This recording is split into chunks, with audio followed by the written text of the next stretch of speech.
there was never a point where I was ever going to quit. If it was going to take me 18 hours, I was going to take me 18 hours.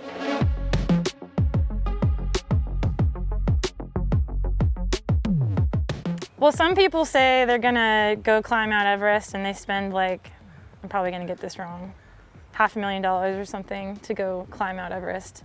And there's this thing that people do on their bikes. I think you can do it running too, but it's called Everesting. And I thought, well, how cool is that? That's a thing.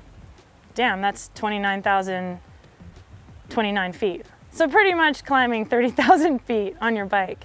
But I investigated it a little bit more, and I've been road riding a lot, solo, the last 2 months up with my family in the Bay Area.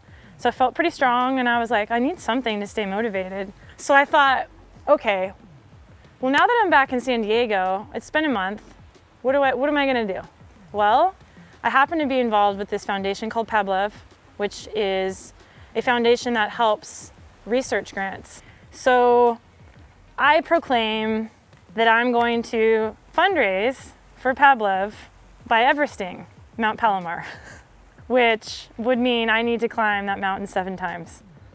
And it's an average of an hour and a half to an hour 40 up and about 20 minutes down. So I'm looking at about 2 hours times 7. So I woke up at 2:30 in the morning.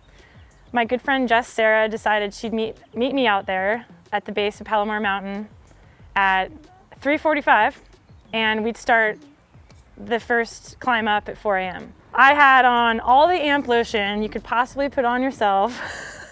I had all my snack baggies packed. I had crates of food.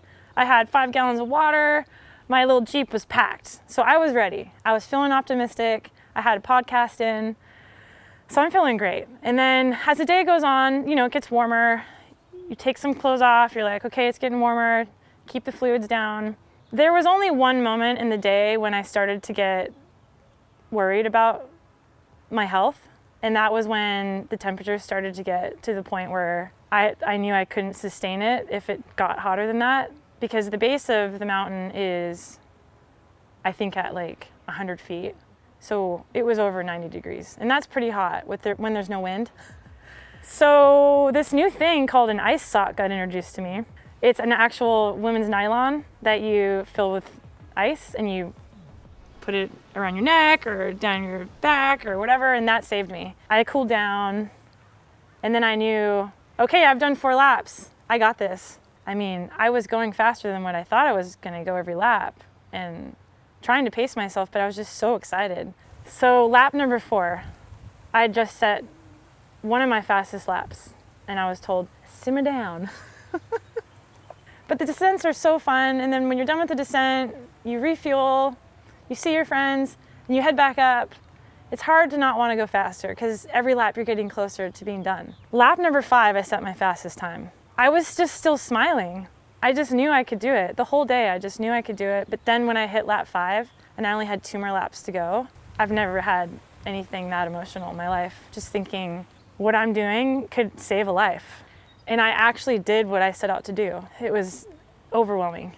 And my friend Jess was following me in the car, and we shared the moment when we crossed over the Everest at altitude. I've never in all my life had that feeling of I was so happy for myself that I did this. The day it blew by. The day went by so fast. And I had so many cool people send me messages. That's the kind of stuff when somebody's trying to do a crazy feat of like this, or just anything really hard, just send them a message. It made all the difference. I can't even tell you. So yeah, all these people came out, and I think that added to the emotional side of like what I was doing and how inspired that made me feel, that people believed that I could really do this. Because either they were there to see me suffer or they were there to see me survive.